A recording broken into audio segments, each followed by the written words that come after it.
జై శ్రీరామ్. మిత్రులందరికీ నమస్కారం. మనం శ్రీ మహాభారతమందలి ఉద్యోగ పర్వమందు గల ప్రజాగర పర్వమును ఉపపర్వములోని విదుర నీతి వాక్యాలను తెలుసుకుంటున్నాము. నా పేరు పులి. నేనొక జ్ఞానాన్వేషిని. నాకు తెలియని విషయాలు తెలుసుకుంటూ మీకు తెలిపే ప్రయత్నం చేస్తున్నాను. ఓ పదవిని పొంది ఆ పదవిని ఎలా కాపాడుకోవాలో విదురుని మాటల్లో విందాం. పదవిని పొంది ఆ పదవిని అంటే ఆ రాజ్యాన్ని ఎలా కాపాడుకోవాలంటే కోటల బలం, ధనాగార సంపద, దేశ ప్రజల స్థితి, దండనల విధానం ఇవన్నీ ఎప్పటికప్పుడు తెలుసుకుంటూ ఉండాలి.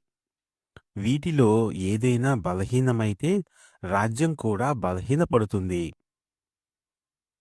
ఇవన్నీ జ్ఞానంతో గుర్తించి ధర్మంతో నడిపించినవాడే నిజమైన రాజ్యాధికారాన్ని పొందుతాడు. రాజ్యం వచ్చింది కదా అని అహంకారంతో ప్రవర్తిస్తే ఆ రాజ్యమే క్షణాల్లో చెదిరిపోతుంది. వృద్ధాప్యం ఎలా మన రూపాన్ని మారుస్తుందో అలాగే నిర్లక్ష్యం సంపదను నశింపచేస్తుంది.